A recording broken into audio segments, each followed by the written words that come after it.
Assalamualaikum warahmatullahi wabarakatuh. Innal hamdalillah nahmaduhu wa nasta'inuhu wa nastaghfiruhu wa natubu ilaih. Wa na'udzu billahi min sururi anfusina wa min sayyiati a'malina. May yahdihillahu fala mudilla lahu wa may yudlil fala hadiya lahu. Asyhadu an la ilaha illallah wahdahu la syarika lahu wa asyhadu anna Muhammadan abduhu wa rasuluhu la nabiyya ba'da. Amma ba'du, fa inna asdaqal hadithi kitabullah wa khairal hadi hadi Muhammadin sallallahu alaihi wasallam wa syarral umuri muhdatsatuha fa inna kulla muhdatsatin bid'ah wa kulla bid'atin dhalalah wa kulla dhalalatin finnar. Jemaah pengajian rahimani wa rahimakumullah. Alhamdulillah, pada malam hari ini kita akan kembali melanjutkan bacaan kita dari kitab tafsir Al-Muyassar yang kita sudah sampai di tafsir surat An-Nazi'at, yang pada malam hari ini kita akan membaca kisah Nabi Musa yang disebutkan dalam surat An-Nazi'at. Namun sebelumnya ada baiknya kita runut kembali dari awal surat An-Nazi'at sebagaimana kebiasaan kita. Di awal surat An-Nazi'at ayat pertama sampai ayat yang kelima, Allah Subhanahu wa taala bersumpah dengan sifat-sifatnya para malaikat, bahwasanya kita semua akan dibangkitkan. Kapan itu? Yaitu pada hari sangkakala ditiup, kemudian diikuti dengan tiupan yang kedua.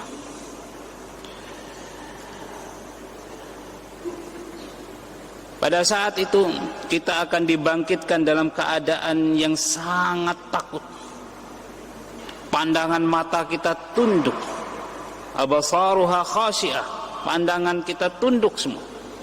Yang paling takut tentunya orang-orang kafir.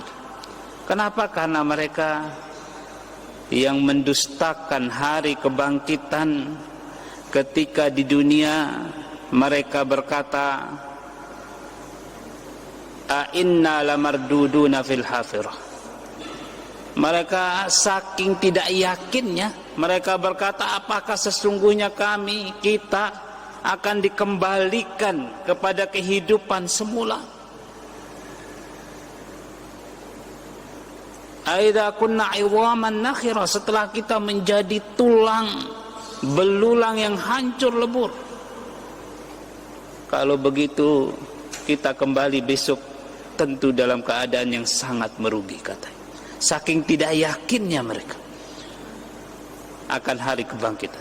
Tapi tiba-tiba ketika mereka dibangkitkan, mereka tahu ternyata yang diingatkan dulu, yang mereka ingkari dulu itu sudah terjadi sekarang. Tentu mereka sangat ketakutan sekali.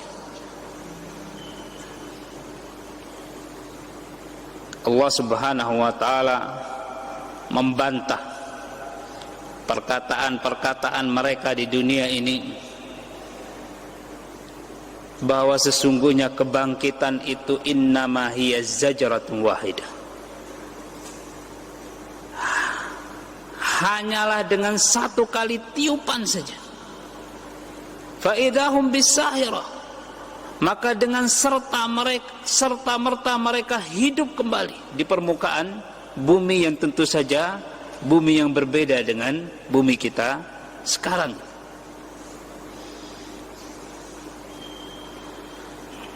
Kemudian Allah Subhanahu wa taala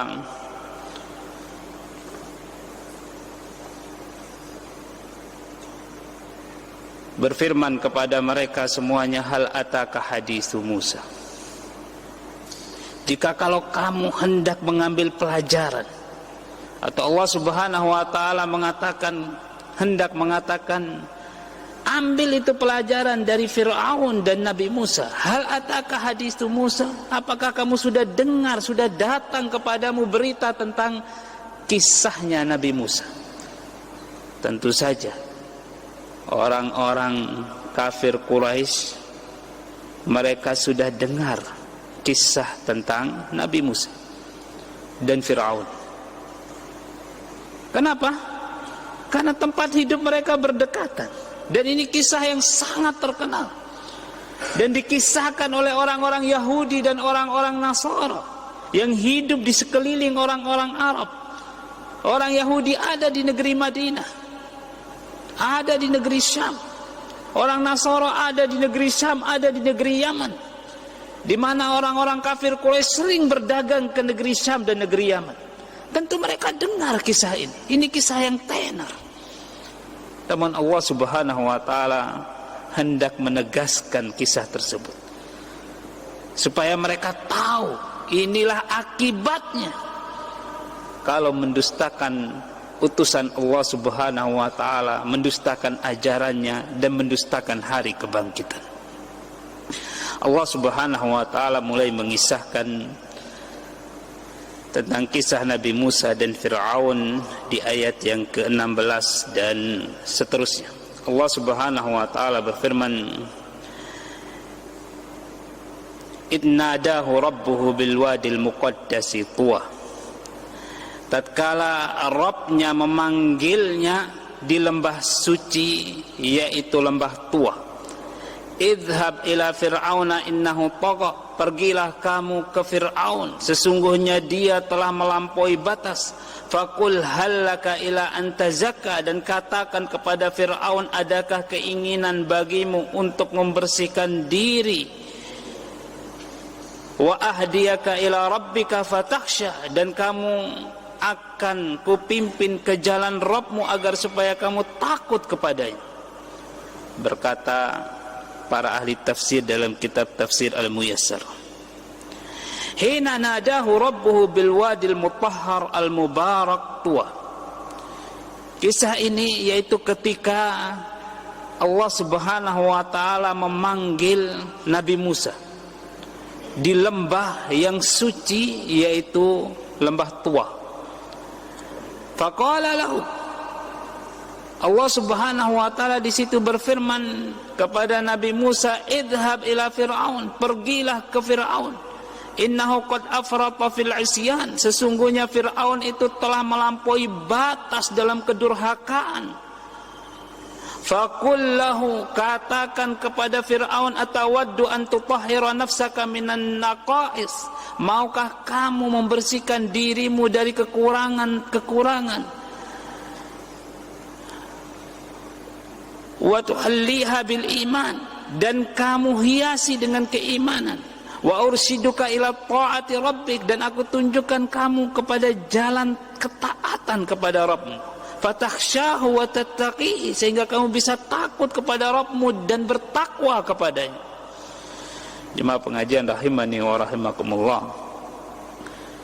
ini semua firman Allah Subhanahu wa taala mengajarkan Nabi Musa bagaimana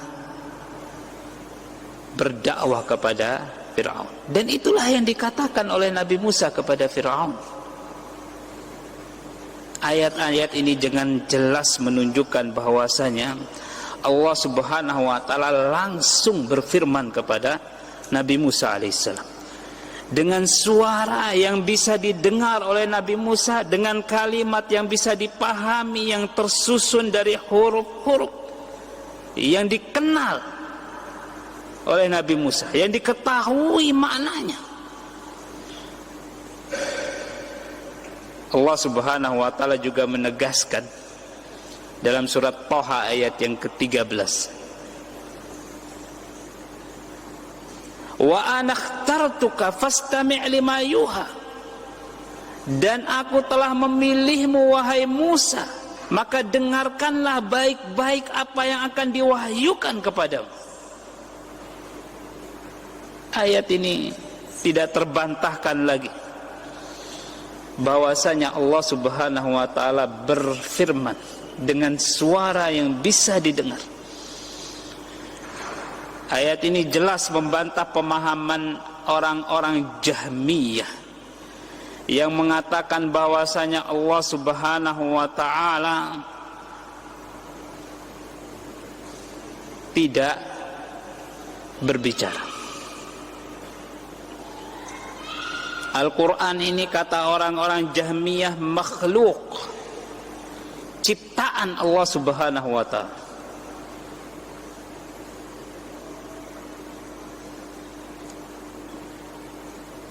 Jadi yang berbicara di lembah tua itu adalah makhluknya yang diciptakan oleh Allah Subhanahu wa taala.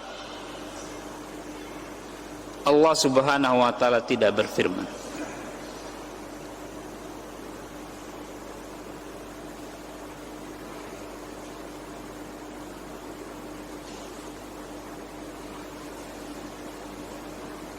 Jemaah pengajian rahimani wa rahimakumullah, adapun akidah Ahlus Sunnah wal Jamaah mengimani bahwasanya Allah Subhanahu wa taala berfirman. Bisa berbicara dengan suara dan huruf yang dikenal oleh hambanya, dipahami oleh hambanya, termasuk Al-Quran, sehingga kita menyebutnya sebagai firman Allah Subhanahu wa ta'ala.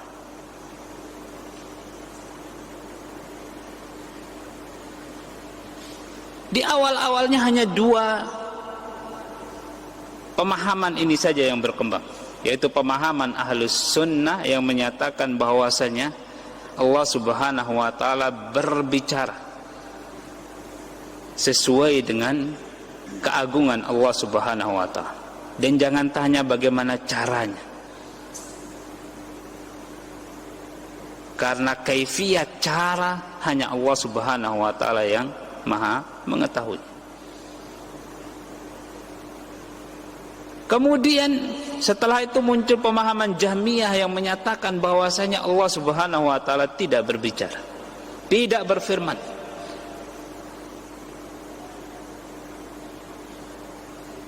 Kenapa? Karena mereka berpikir kalau kita menyatakan Allah berfirman itu berbicara, artinya Allah Subhanahu wa ta'ala mirip dengan makhluknya. Kemudian mereka berkhayal dalam pikiran mereka sendiri. Oh, kalau berbicara berarti punya mulut dong, punya lidah dong, punya gigi dong, yang bisa mengeluarkan suara-suara. Karena orang kalau tidak punya gigi suaranya tidak jelas, apalagi tidak punya lidah.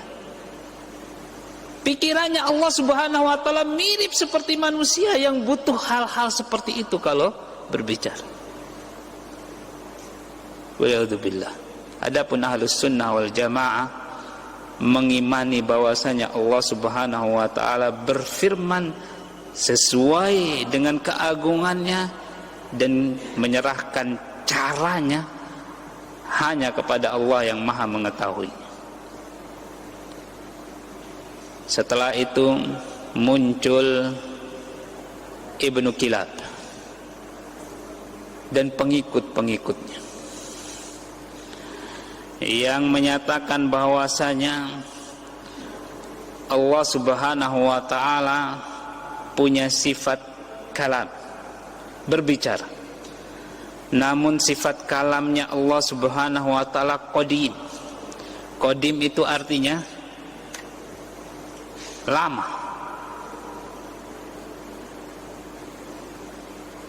Dahulu. Artinya tidak diperbaharui sifat tersebut. Maksudnya apa?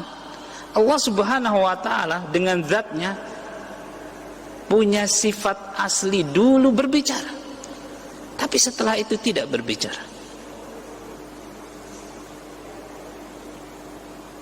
Kenapa mereka berpemahaman demikian? Karena mereka mau lari dari satu hal yang mereka takutkan, yaitu munculnya sesuatu yang baru dari Allah Subhanahu wa ta'ala. kalau muncul sesuatu yang baru dari sebuah zat, berarti zat tersebut bisa jadi baru, bukan lagi punya sifat ajali yang qadim, yang lama.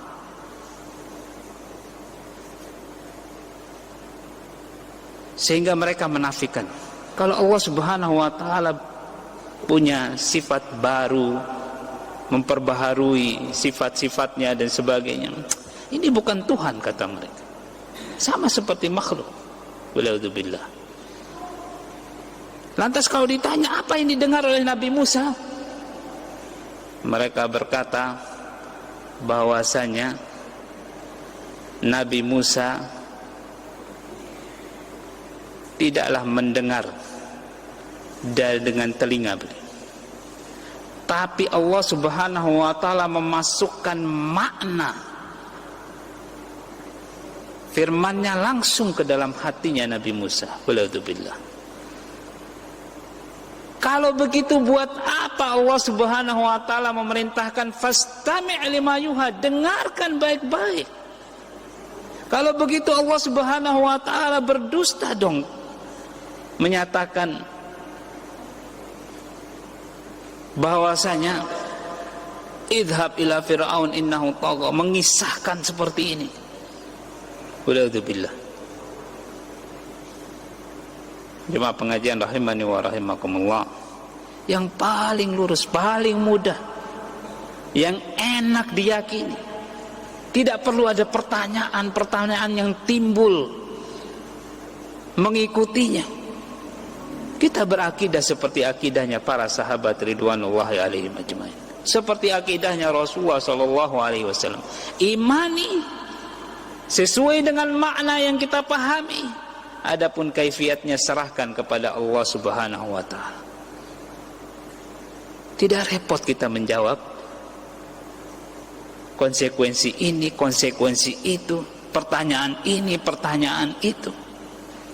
Sangat mudah akidah Ahlussunnah wal Jamaah, bisa dipahami oleh orang yang paling bodoh sekalipun. Mudah.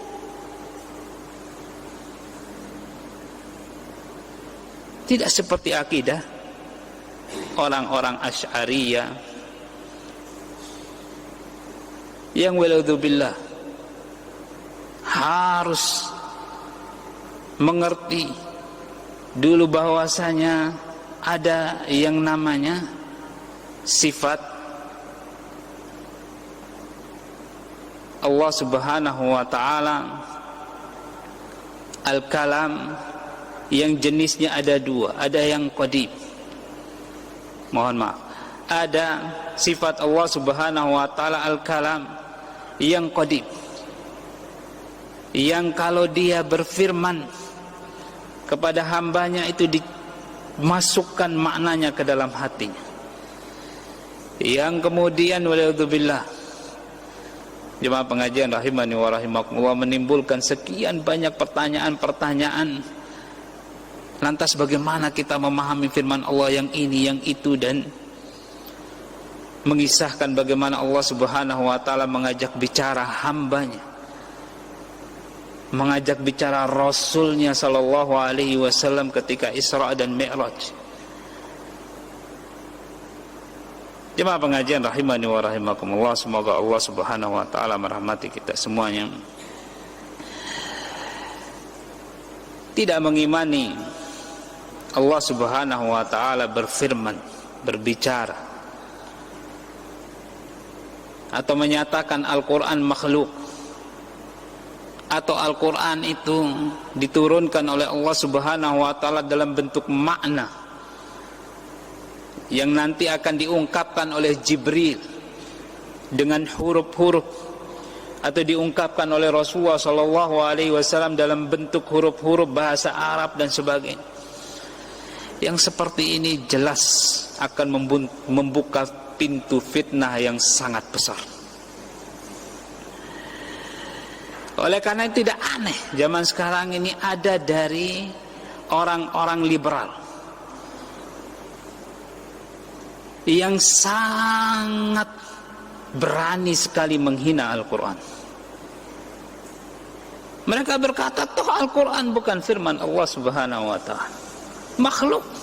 Setiap makhluk punya kelemahan. Al-Quran tidak sempurna. Ada lagi yang berkata, waliyadzubillah, ini kan hanya sekedar ungkapan dari Jibril, ungkapan dari Rasulullah sallallahu alaihi wasallam, Al-Quran.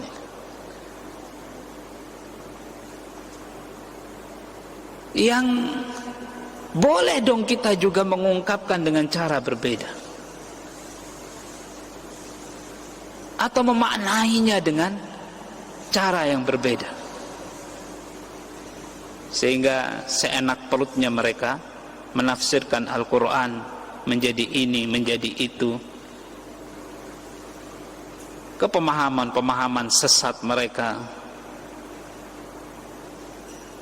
dan sama sekali tidak menghormati Al-Quran sebagai firman Allah Subhanahu wa ta'ala. Begitu juga orang-orang yang salah mengimani sifat-sifat Allah Subhanahu wa ta'ala yang lain, punya konsekuensi dan akibat-akibat yang buruk, membuka pintu-pintu fitnah yang besar, membuka pintu-pintu kesalahan keyakinan yang besar. Seperti misalnya akidah Allah Subhanahu wa ta'ala bersemayam, beristiwa di atas arsy-Nya, tinggi. Istiwa itu sendiri artinya ala wartafa, tinggi, di atas.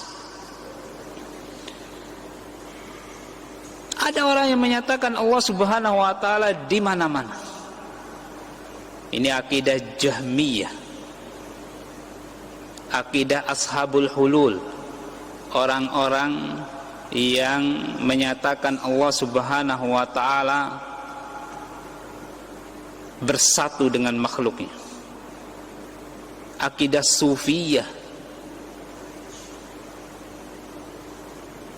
akidah yang seperti ini bisa membawa ke pemikiran bahwasanya semua benda-benda ini, makhluk-makhluk yang ada di muka bumi ini, Allah Subhanahu wa ta'ala. Karena Allah ada di situ. Kan Allah ada di mana-mana.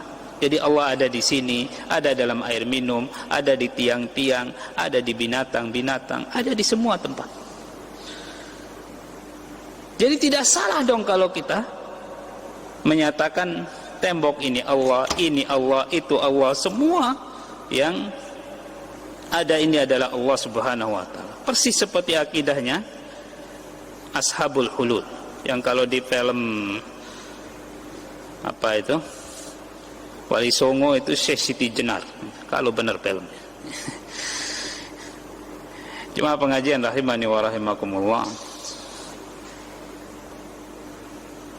ini kerusakan akidah Allah Subhanahu wa ta'ala ada di mana-mana.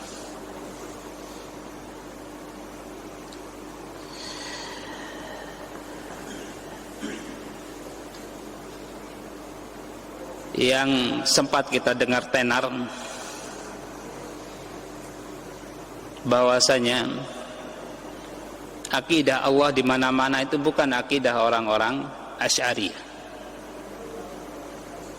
Lantas kenapa kok banyak menyebar di orang-orang Asy'ariyah di negeri kita ini? Banyak orang yang menyatakan Allah Subhanahu wa ta'ala ada di mana-mana. Itu karena masyarakat kita juga mengikuti pemahaman Sufiyah.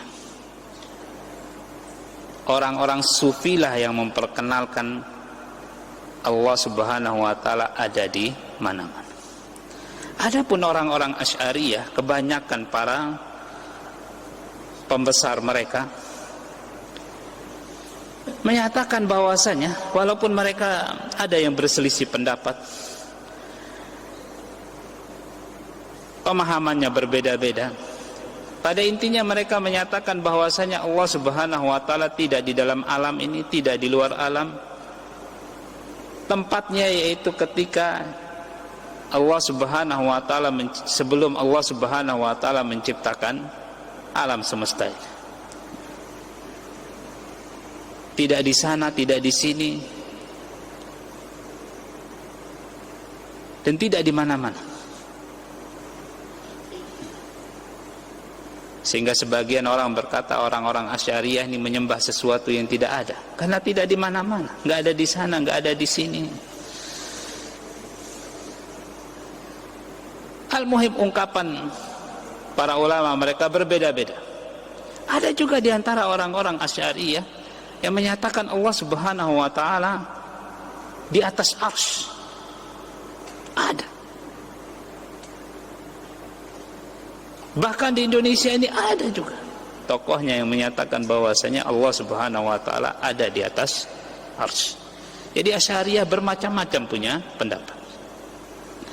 Tentu kita sebagai ahlus sunnah wal jamaah tidak membolimi mereka dengan menuduh mereka yang tidak pernah mereka katakan.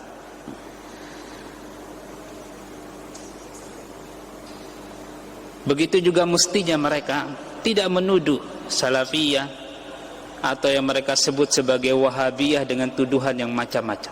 Seperti misalnya menuduh bahwasanya salafiyah, wahabiyah meyakini Allah Subhanahu wa taala duduk di atas arsy-Nya. Siapa yang bilang duduk? Tidak pernah ada dai-dai kita mengajarkan bahwasanya Allah duduk di atas arsy-Nya. Yang ada kita selalu mengungkapkan sebagaimana Allah Subhanahu wa taala mengungkapkannya, beristiwa. Bahkan terjemahan bersemayam pun tidak cocok menurut sebagian ulama. Karena terjemahan istiwa itu artinya ala wartafa, tinggi, di atas. Cuma pengajian rahimani wa rahimakumullah,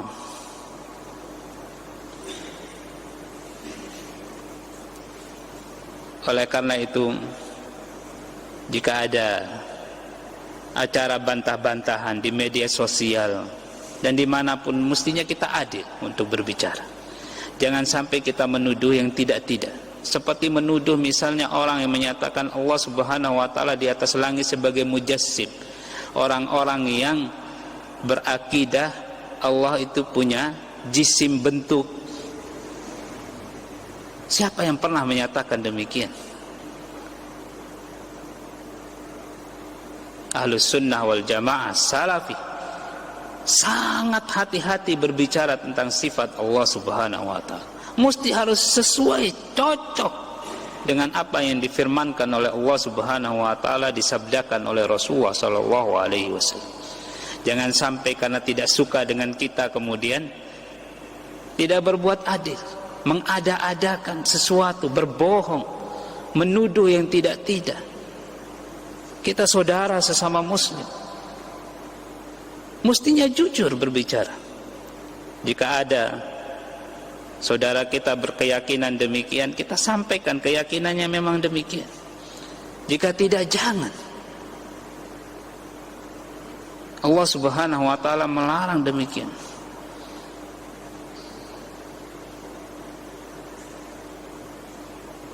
Allah Subhanahu wa ta'ala berfirman, "Wala tajrimannakum shana'anu qaumin 'ala alla ta'dil."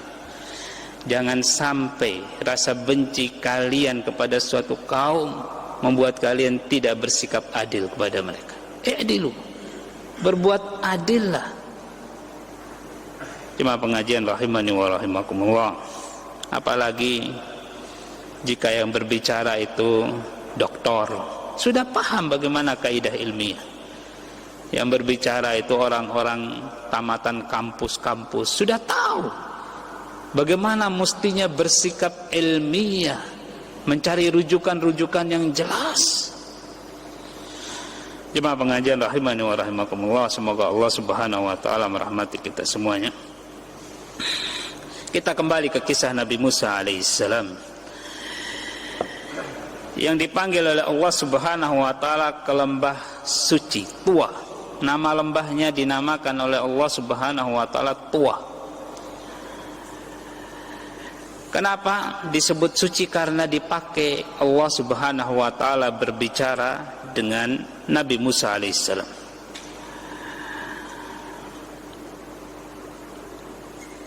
Disitulah Allah Subhanahu wa ta'ala mengajarkan Nabi Musa alaihissalam berbicara kepada Fir'aun dengan cara yang lemah lembut. Padahal siapa Fir'aun? Fir'aun orang yang mengaku dirinya sebagai Tuhan, yang berbuat kejam kepada Bani Israel. Orangnya kalau kita tahu sifat-sifatnya di dalam Al-Quran tidak pantas diajak bicara lemah lembut. Tapi Allah Subhanahu wa ta'ala memerintahkan kepada Nabi Musa alaihissalam dalam surat Thaha ayat yang ke-44, faqula lahu qawlan layyina la'allahu yatadzakkara aw yakhsha. Maka berbicaralah kamu kepada Fir'aun dengan kata-kata yang lemah lembut, mudah-mudahan ia ingat atau takut. Apalagi kepada selain Fir'aun yang tidak sekejam Fir'aun, yang tidak sejahat dan sekafir Fir'aun. Mestinya kita berbicara lebih lemah lembut lagi. Al-Imam Ibnu Qayyim rahimahullahu ta'ala dalam kitab beliau At-Tibyan fi Aqsamil Quran, ketika menjelaskan dari surat An-Nazi'at ini, bagaimana lemah lembutnya Nabi Musa alaihissalam ketika mendakwahi Fir'aun. Nabi Musa berkata, hal laka ila an tazakka.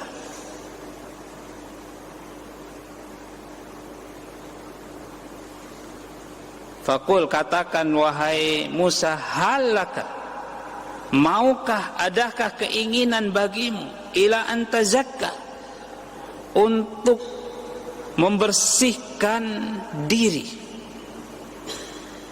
Di ayat ini, dalam perkataan Nabi Musa ini, Nabi Musa tidak memerintahkan Fir'aun, tapi menawarkan, halaka, adakah kamu punya keinginan? Subhanallah, sopan sekali. Ini pertama. Yang kedua, Nabi Musa alaihissalam menggunakan kalimat tazakka, yang berarti kesucian, keberkahan, bertambah dalam kebaikan. Semua orang ingin seperti itu. Siapa yang tidak ingin suci, menjadi lebih suci lagi, menjadi lebih banyak barokahnya, menjadi lebih baik? Semua orang ingin seperti itu. Apalagi seorang raja, tentu dia tahu dia harus lebih baik lagi, lebih suci, sopan. Yang ketiga, Nabi Musa alaihissalam tidak menyandarkan pensucian diri itu kepada dirinya. Tidak berkata, sini aku sucikan kamu, tidak. Tapi tazakka,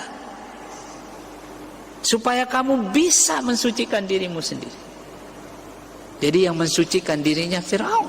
Dialah yang akan berbuat demikian, bukan Nabi Musa yang akan mensucikannya. Tentu ini sebuah kehormatan, layak, sangat layak untuk seorang raja. Bukan orang lain yang akan mensucikan dia, membersihkan dia, memperbaiki akhlaknya dia. Tidak, tapi dia sendiri. Sopan, lemah lembut. Yang keempat, wa ahdika ila rabbika fatakhsha, dan engkau akan aku tuntun pada jalan Rabbmu agar engkau takut kepadanya. Nabi Musa alaihissalam menawarkan diri sebagai penunjuk jalan. Saya ini pembantu, kayak seperti itu, yang mau menunjukkan jalan saja. Bukan orang yang akan menjadi lebih tinggi dari Fir'aun dalam perkataan ini, tidak. Tapi menunjukkan jalan, membantu seperti penunjuk jalan menuju ke suatu tempat, ke harta karun misalnya. Setelah sampai di sana kamu ambil sendiri sudah hartanya. Sangat sopan sekali. Yang kelima, ila rabbika kepada Rabbmu, bukan kepada Nabi Musa. Tidak, Nabi Musa tidak mengajak kepada dirinya sendiri, tapi kepada Rabbnya Fir'aun dan Rabb kita semuanya. Sangat sopan sekali. Yang keenam, fatakhsha, agar engkau takut kepadanya. Khosyah itu takut yang didasari dengan ilmu pengetahuan, bukan takut-takut biasa seperti banci, orang-orang penakut. Tidak. Takhsya ini takutnya orang yang jantan, jelas, mengerti, didasari dengan ilmu. Ini kalimat yang sangat sopan kalau Fir'aun memahami. Takhsya itu kalimat yang tidak merendahkan orang, tidak, malah mengangkat seseorang, menunjukkan bahwasanya dia itu benar-benar mengerti apa yang akan dihadapi di kemudian hari. Yang ketujuh yaitu halaka, apakah kamu punya keinginan untuk membersihkan diri? Semua orang punya keinginan, semua orang punya kebutuhan. Seorang raja pasti punya keinginan, punya kebutuhan. Dan yang diajak oleh Nabi Musa yaitu untuk memenuhi keinginan Fir'aun, memenuhi kebutuhan Fir'aun, bukan kebutuhan Nabi Musa. Sangat sopan sekali. Pantas kalimat-kalimat ini diucapkan di depan raja. Untuk seseorang yang menyombongkan dirinya, kalimat ini tidak akan membuat dia terhina. Jemaah pengajian rahimani wa rahimakumullah, semoga Allah Subhanahu wa taala merahmati kita semuanya. Kemudian Allah Subhanahu wa taala selanjutnya berkisah, fa'arahul ayatal kubra, lalu Musa memperlihatkan kepadanya mukjizat yang besar. Fakadzdzaba wa 'asa, tapi Fir'aun mendustakan dan mendurhakainya. Tsumma adbara yas'a, kemudian dia berpaling seraya berusaha menentang Nabi Musa alaihissalam. Berkata para ahli tafsir dalam kitab Tafsir Muyassar ini, fa'ara Musa Fir'aun al-alamah al-udma, Nabi Musa memperlihatkan Fir'aun tanda-tanda kekuasaan Allah Subhanahu wa taala yang besar-besar, mukjizat dari Allah Subhanahu wa taala. Fakadzdzaba Fir'aun al-'asa wal yad, yaitu tongkatnya Nabi Musa dan tangannya Nabi Musa. Fakadzdzaba Fir'aun Nabiyallahi Musa alaihi salam, namun Fir'aun mendustakan Nabi Allah Musa alaihissalam, wa asa rabbahu azza wa jal, dan mendurhakai Rabbnya azza wa jal. Tsumma walla mu'ridan 'anil iman, kemudian dia pergi berpaling dari keimanan, mujtahidan fi mu'aradati Musa, dengan sungguh-sungguh untuk menentang Nabi Musa alaihissalam. Jemaah pengajian rahimani wa rahimakumullah, dalam surat Thaha ayat yang ke-17 sampai 23 Allah Subhanahu wa taala mengisahkan tentang ayatul kubra, mukjizat yang besar yang ditampakkan oleh Nabi Musa alaihissalam. Allah Subhanahu wa taala berfirman, mukjizat yang besar itu yang pertama yaitu tongkatnya yang kalau dilepas jadi ular, yang kalau dipegang lagi balik jadi tongkat lagi.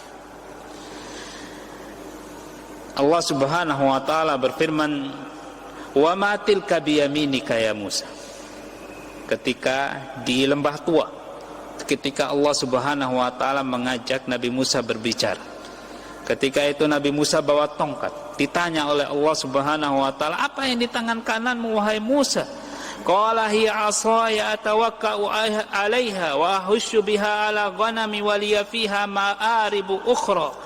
Nabi Musa berkata, ini adalah tongkatku, aku bersandar kepadanya dan aku juga memukul daun-daun dengannya untuk kambingku, dan aku juga punya keperluan yang lain dengan tongkat ini. Qala alqiha ya Musa.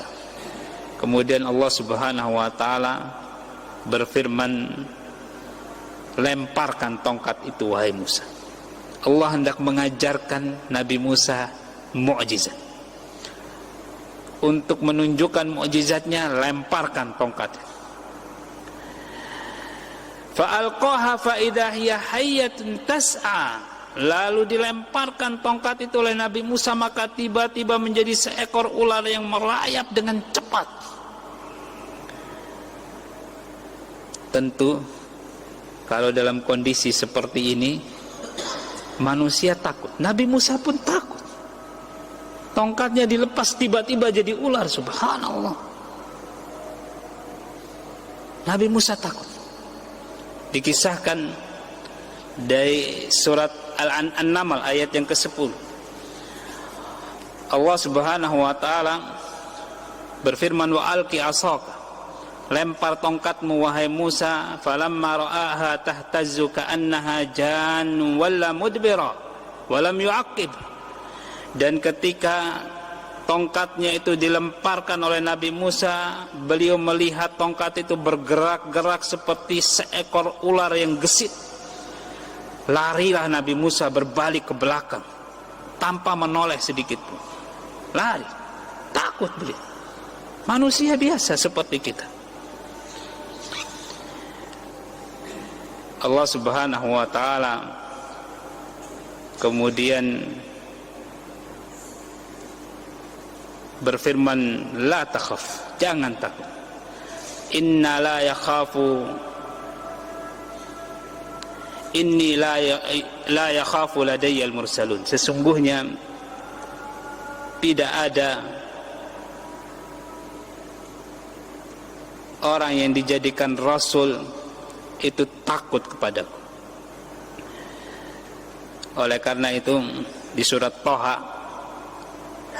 ayat yang ke-20 Allah Subhanahu wa taala berfirman, qala khudha, ambil tongkatmu, wala takhaf, jangan takut, sanu'iduha siratahal ula, begitu kamu ambil kami akan kembalikan dia ke bentuknya yang semula. Subhanallah. Ini mukjizatnya Nabi Musa yang ditunjukkan di depan Fir'aun. Sudah diajarkan oleh Allah Subhanahu wa taala. Coba kalau belum diajarkan, tiba-tiba lempar begitu saja, Fir'aun takut, Nabi Musa juga takut, kan berabe urusannya. Tapi karena sudah diajarkan, jadi Nabi Musa melemparkannya jadi ular, ambil lagi jadi tongkat lagi. Kelihatan itu sebuah mukjizat. Yang kedua, Allah Subhanahu wa taala berfirman di surat Thaha ayat yang ke-22, watmum yadaka ila janahika takhruj bayda'a min ghairi su'in ayatan ukhra. Dan masukkanlah tanganmu ke ketiak, atau dalam tafsiran yang lain ke bawah lipatan baju. Takhruj bayda', niscaya ia akan keluar menjadi putih cemerlang, min ghairi su', yang tanpa cacat. Dalam beberapa kitab tafsir putih seperti salju. Ayatan ukhra, sebagai mukjizat yang lainnya. Linuriyaka min ayatinal kubra, agar kami memperlihatkan kepadamu sebagian dari tanda-tanda kekuasaan kami yang sangat besar. Karena ada 9 mukjizat yang diberikan oleh Allah Subhanahu wa taala kepada Nabi Musa untuk diperlihatkan kepada Fir'aun. Tapi yang besar adalah 2 hal ini yang diulang-ulang Allah Subhanahu wa taala di dalam Al-Qur'an. Jemaah pengajian rahimani wa rahimakumullah, sudah masuk waktu Isya ya. Tidak salah, azan dulu.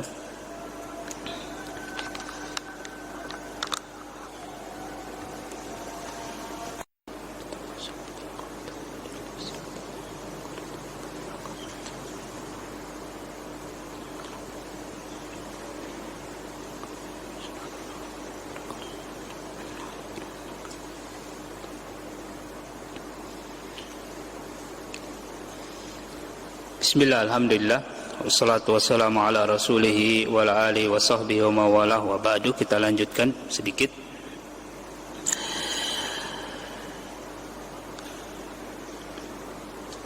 Walaupun Nabi Musa alaihissalam sudah berdakwah dengan kalimat yang lemah lembut, sudah membawakan mukjizat Allah Subhanahu wa taala kepada Firaun, namun Firaun tetap tidak mau beriman.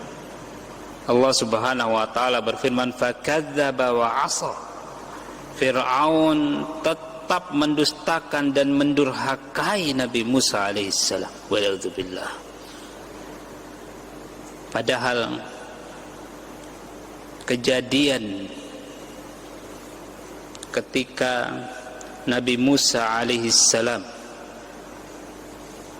menunjukkan tongkat yang berubah menjadi ular itu di hadapan ratusan bahkan ribuan tukang sihirnya Firaun, yang tukang-tukang sihir Firaun ini melemparkan duluan tongkat-tongkat dan tali-tali mereka yang berubah menjadi ular-ular. Tukang sihir jumlahnya ratusan ribuan orang, karena terkenal pada saat itu memang ilmu sihir, dan Firaun raja di situ,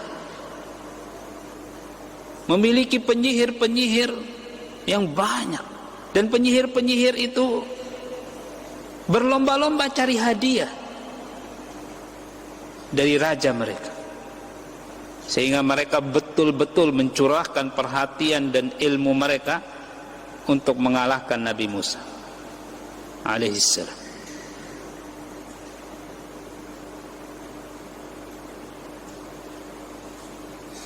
Allah Subhanahu wa taala mengisahkan cerita ini juga di surat Asy-Syura ayat yang ke-44 dan 47.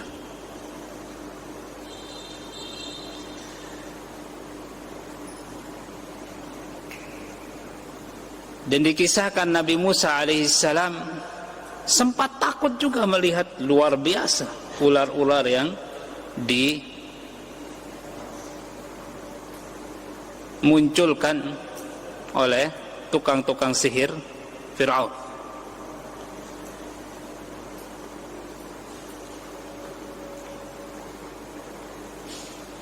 Akan tetapi tentu saja mukjizat Allah Subhanahu wa taala jauh lebih besar daripada ilmu-ilmu sihir, sehingga ular yang berasal dari tongkatnya Nabi Musa, yang berubah bentuk dari tongkatnya Nabi Musa, itu bisa memakan seluruh ular-ular ciptaan atau bukan ciptaan, karena Allah Subhanahu wa taala berfirman tentang ilmu sihir yang dipakai oleh tukang-tukang sihirnya Firaun. Faqala bal ulqu. Nabi Musa berkata, kalian lempar duluan.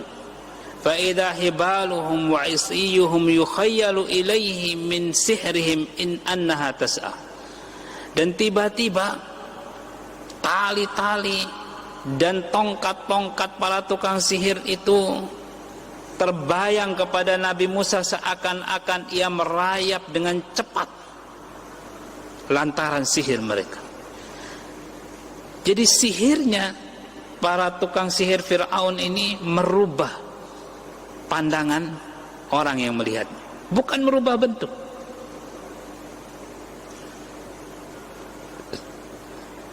Jemaah pengajian rahimani wa rahimakumullah, oleh karena itu para ulama berkata, tidak ada sihir untuk merubah bentuk itu. Merubah bentuk sesuatu menjadi burung misalnya, menjadi merpati, menjadi, yang ada itu pandangan mata orang yang melihatnya lah yang yukhayyalu, dibuat seolah-olah melihat sesuatu yang diinginkan oleh tukang sihir. Dan itu pada masa Firaun, yang ilmu sihir itu lagi top-topnya.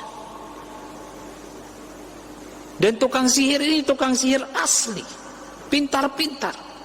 Kenapa kita sebut pintar-pintar? Karena mereka setelah melihat tongkatnya Nabi Musa alaihissalam berubah bentuk, bukan pandangan mereka yang ditipu, tapi berubah bentuk asli menjadi ular. Mereka tahu ini bukan sihir. Yang tahu jemaah pengajian rahimani wa rahimakumullah bisa membedakan ini sihir, ini bukan sihir, tentu ahli sihir, tentu paham tentang ilmu. Dan mereka bisa memutuskan pada saat itu juga mereka sujud beriman kepada Robnya Harun dan Musa. Langsung mereka semuanya sujud. Kalau bukan tukang sihir asli, mungkin mereka akan ragu. Wah, ini jangan-jangan sihirnya lebih hebat dari saya. Saya ragu ini bukan mukjizat ini. Tapi karena mereka tukang sihir asli, ilmunya sudah bisa membedakan dan tidak ragu bahwasanya ini bukan sihir, mereka sujud beriman kepada Allah Subhanahu wa ta'ala. Jadi sihir yang hebat saja, yang asli dilakukan oleh tukang sihir, hanya bisa menipu mata orang-orang yang melihatnya, tidak bisa merubah bentuknya. Oleh karena itu, kalau ada tukang-tukang sihir yang melakukan seperti ini, itu mata kita yang ditipu, dirubah. Ada juga jenis sulap. Kalau model sulap itu kepandaian tangan bergerak, menipu orang-orang yang melihatnya. Itu kecepatan, kecerdikan. Yang seperti ini berdosa juga melakukan, menipu orang. Dan mirip dengan ilmu sihir. Adapun kelasnya di atas itu ilmu sihir yang menipu pandangan, yang merubah pandangan orang. Yang merubah pandangan orang menggunakan bantuan jin dan syaitan. Yang seperti ini jelas perbuatan kufur. Ada juga jenis sihir-sihir yang lainnya, seperti sihir bisa merubah perasaan seseorang. Yang awalnya cinta jadi benci, yang awalnya benci jadi cinta, yang biasa disebut pelet itu. Ada juga sihir yang bisa membuat orang sakit, bisa membuat orang menderita, bahkan meninggal dunia. Ada. Jenisnya berbeda-beda. Jemaah pengajian rahimani wa rahimakumullah, semoga Allah Subhanahu wa taala merahmati kita semua, dan kita punya dari Allah Subhanahu wa taala pelindung yang bisa kita pakai agar kita tidak terkena sihir. Seperti misalnya zikir pagi petang, zikir setelah sholat, doa-doa yang diajarkan oleh Rasulullah SAW. Jadi kejadian pada saat itu berimannya ratusan bahkan ribuan tukang sihirnya Fir'aun itu sangat heboh sekali. Sehingga tidak aneh kalau Allah Subhanahu wa taala menceritakannya berulang-ulang dalam sekian surat. Di surat ini diulang lagi, di sana diulang lagi, di sana diulang. Karena heboh sekali cerita. Kejadian yang besar. Bayangkan Fir'aun dibuat malu, luar biasa. Raja yang begitu sombong, punya kekuasaan, punya harta benda, dengan tukang sihir yang terkenal, ahli-ahli, jumlahnya bukan puluhan, ratusan, ribuan, bisa kalah dalam satu jurus saja kalau orang bilang. Dan itu yang selalu diceritakan oleh orang-orang Yahudi, orang-orang Nasara, sehingga orang-orang Mekah tahu ini cerita itu, sehingga diingatkan oleh Allah Subhanahu wa taala. Akan tetapi jemaah pengajian rahimani wa rahimakumullah, maha benar firman Allah Subhanahu wa taala, wa ma tughnil ayatu wan nudhuru an qaumil la yu'minun. Tidaklah bermanfaat tanda kekuasaan Allah, mukjizat-mukjizat dan rasul-rasul yang memberi peringatan bagi orang-orang yang tidak beriman, tidak bermanfaat. Kalau orang sudah tidak punya kecondongan, tidak bermanfaat. Oleh karena bersyukurlah antum semuanya dijadikan orang-orang yang beriman, bukan dijadikan orang-orang seperti Fir'aun ini. Diingatkan berkali-kali ayatul kubra, mukjizat yang besar-besar, waliyadzubillah, tapi tidak bermanfaat. Tidak sama sekali merubah hatinya Fir'aun. Jemaah pengajian rahimani wa rahimakumullah, semoga Allah Subhanahu wa taala merahmati kita semuanya. Kemudian Allah Subhanahu wa taala berfirman di ayat yang ke-23 sampai 26. Fahasyara fanada. Kemudian Fir'aun mengumpulkan pembesar-pembesarnya lalu berseru, memanggil kaumnya dengan suara yang tinggi. Faqala ana rabbukumul a'las. Dia berkata, akulah Tuhanmu yang paling tinggi. Fa'akhadahu Allahu nakalal akhirati wal ula. Maka Allah mengadabnya dengan azab di akhirat dan azab di dunia. Inna fi dzalika la'ibratan liman yakhsha. Sesungguhnya pada yang demikian itu terdapat pelajaran bagi orang-orang yang takut kepada Rabbnya. Berkata para ahli tafsir dalam kitab tafsir Muyassar, fajama'a ahlu mamlakati.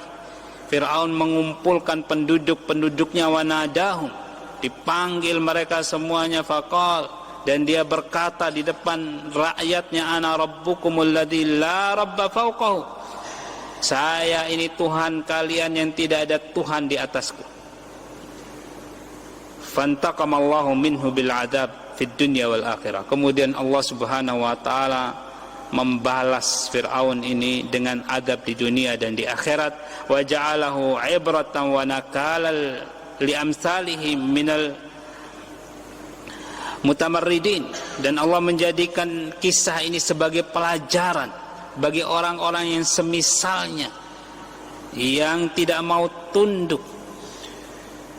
Inna fi fir'auna wa ma nazala bihi minal adabi la mau'izatun liman yatta'idha wa yanjajir. Sesungguhnya pada kisah Fir'aun ini dan apa yang menimpa Fir'aun dari azab-azab Allah Subhanahu wa taala, ada peringatan untuk kita semuanya, untuk orang-orang yang mau mengambil pelajaran dan orang-orang yang bergerak hatinya.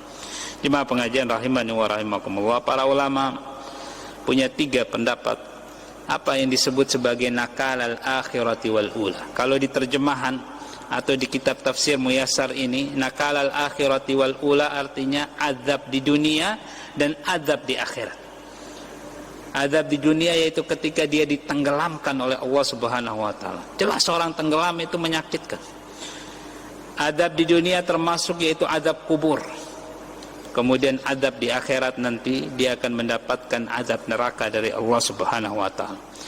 Ada pendapat kedua yang menyatakan bahwasanya yang dimaksud nakalal akhirati wal ula, azab untuk perkataannya yang pertama dan yang kedua. Perkataan yang pertama yaitu ketika dia menyatakan bahwasanya ma'alimtu lakum min ilahin ghairi. Di surat Al-Qasas ayat yang ke-38. Saya tidak tahu kalian itu punya Tuhan selain aku. Perkataan yang kedua nakal al-akhirah, yang kedua yang akan dibalas oleh Allah Subhanahu wa taala yaitu pada surat An-Nazi'at ini, yaitu perkataannya ana rabbukumul a'la, akulah Tuhan kalian yang paling tinggi. Pendapat yang ketiga bahwasanya yang disebut azab al-akhirah wal ula yaitu balasan Allah Subhanahu wa taala karena dia mendustakan Nabi Musa alaihissalam. Itu yang pertama. Dan yang kedua karena dia menyatakan ana rabbukumul a'la. Jemaah pengajian rahimani wa rahimakumullah, walaupun para ulama punya 3 pendapat seperti ini, semuanya benar. Karena memang didasari dengan dalil-dalil yang jelas. Fir'aun diazab di dunia diazab di alam kubur dan akan diazab di neraka kelak. Dan Fir'aun diazab karena setiap perbuatan-perbuatan kufurnya, perbuatan-perbuatan jahatnya. Oleh karena itu ada pelajaran yang bisa kita ambil. Yang pertama, azab di akhirat kelak itu bukan hanya karena kita berbuat ini, tapi karena kita berkata-kata ini dan berkata-kata itu juga diazab oleh Allah Subhanahu wa taala. Mengucapkan kalimat-kalimat kotor itu juga akan ada balasan. Termasuk berkeyakinan-keyakinan yang salah, itu juga ada azabnya dari Allah Subhanahu wa taala. Termasuk jika kita berkeyakinan tentang Allah Subhanahu wa taala yang salah. Allah Subhanahu wa taala berfirman, walillahil asmaul husna fad'uuhu biha, dan milik Allah lah asmaul husna, dan berdoalah dengannya. Wadarul ladzina yulhiduna fi asma'i, dan tinggalkan orang-orang yang melenceng dalam menyebut, memahami nama-nama Allah Subhanahu wa taala, sifat-sifat Allah Subhanahu wa taala. Sayujzauna ma kanu ya'malun. Mereka akan mendapatkan balasan dari Allah Subhanahu wa taala terhadap apa yang mereka lakukan. Oleh karena itu akidah kita harus lurus agar kita selamat di dunia dan di akhirat. Pelajaran yang kedua, azab Allah Subhanahu wa taala itu terperinci. Karena Allah Subhanahu wa taala berfirman, wa may ya'mal mithqala dzarratin syarran yara. Barang siapa yang melakukan sebesar biji sawi keburukan sekalipun, sebesar biji sawi sekalipun dari jenis keburukan, dia akan melihat balasannya. Jangankan yang besar-besar, yang sebesar biji sawi sekalipun kita akan dihisap oleh Allah Subhanahu wa taala. Jadi sangat detail. Semua kesalahan ada bagian azabnya dari Allah Subhanahu wa taala kalau Allah tidak mengampuninya. Kalau kita tidak bertaubat di dunia ini, kalau kita tidak beristighfar di dunia. Pelajaran yang terakhir, kesombongan itu jika dibiarkan, tidak dihilangkan, akan terus naik. Seperti Fir'aun ini. Awalnya Fir'aun ini berkata, alaysa li mulku Misr. Di surat Az-Zukhruf ayat yang ke-51 52. Bukankah saya ini rajanya Mesir, milik saya Mesir ini. Wa hadhil anharu tajri min tahti, dan sungai-sungai ini mengalir di bawah kakiku, saya yang berkuasa di sini. Sombong dia. Setelah beberapa lama dia berkata, am ana khairum min hadzal ladzi huwa muhinu wa la yakadu yubin. Bukankah aku ini lebih baik dari orang yang hina dan hampir tidak dapat menjelaskan perkataannya? Ini Nabi Musa maksudnya. Kan saya yang lebih baik daripada Nabi Musa.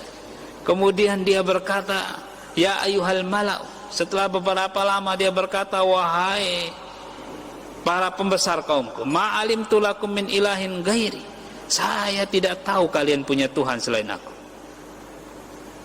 Diriwayatkan setelah 40 tahun dia berkata, ana rabbukumul a'la. Saya Tuhan kalian yang paling tinggi.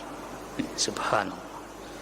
Begitu orang sombong, jemaah pengajian rahimani wa rahimakumullah. Awalnya sombongnya sedikit, lama-lama menjadi gunung. Dan Rasulullah sallallahu alaihi wasallam bersabda, la yadkhulul jannata man kana fi qalbihi mithqalu dzarratin minal kibr.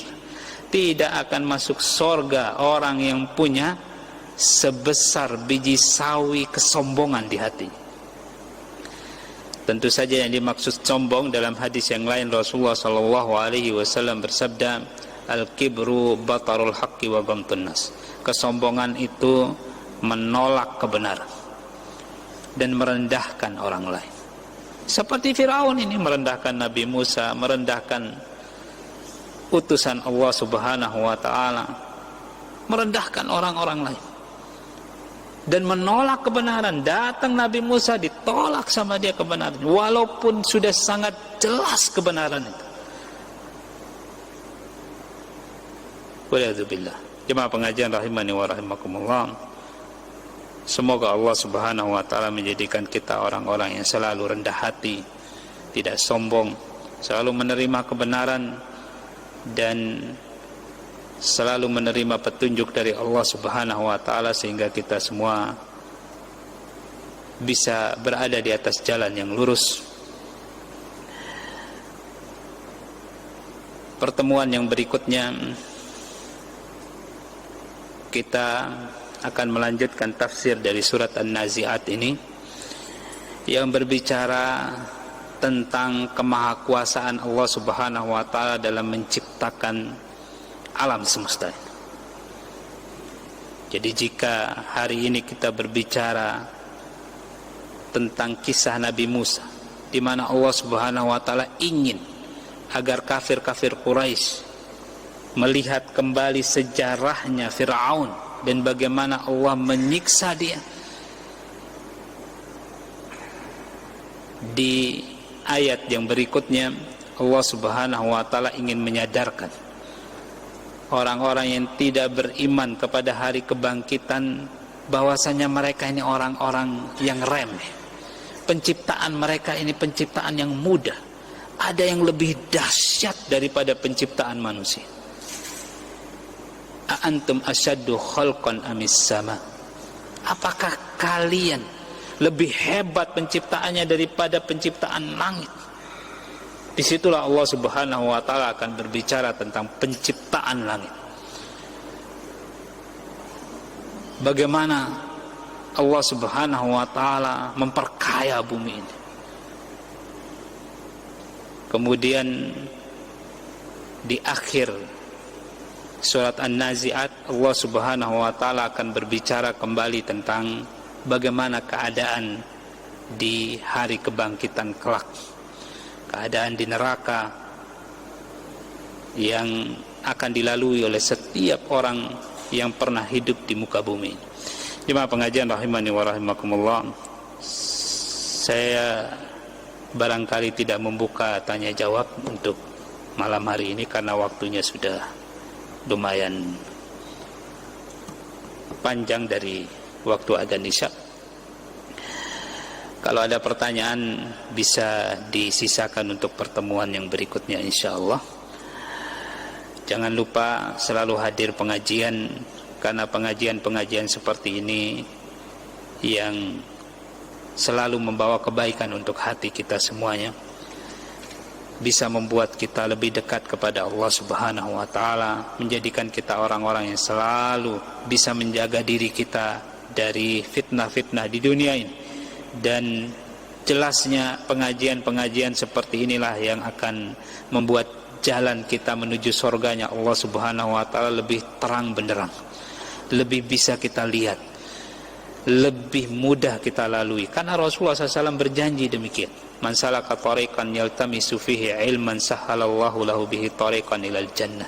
Barang siapa yang menempuh jalan untuk menuntut ilmu, maka Allah subhanahu wa ta'ala akan membuat asbab upayanya dia tersebut, akan membuat dia mudah menuju jalan ke surganya Allah subhanahu wa ta'ala. Siapa yang tidak ingin tiap hari permudah jalan kita ke surga?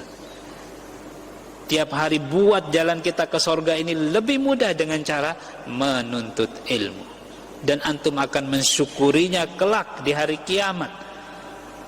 Kelak di hari kiamat kita semua akan mensyukurinya bahwasanya kita meluangkan waktu kita untuk menuntut ilmu. Karena jalan kita ke surganya Allah akan menjadi mudah. Itu janji Rasulullah SAW, yang sumbernya tentu dari Allah subhanahu wa ta'ala. Sangat beruntung sekali kalau antum bisa tiap hari permudah jalan menuju surga. Jangan lewatkan satu hari pun kecuali di situ antum membuat jalan antum ke surga itu lebih mudah. Caranya sangat mudah. Hadir pengajian, menuntut ilmu. Demikian semoga Allah Subhanahu wa taala mengumpulkan kita di surganya kelak. Wa akhiru da'wan alhamdulillahirabbil alamin. Subhanakallahumma rabbana wa bihamdika asyhadu an la ilaha illa anta astaghfiruka wa atubu ilaik. Wassalamualaikum warahmatullahi wabarakatuh.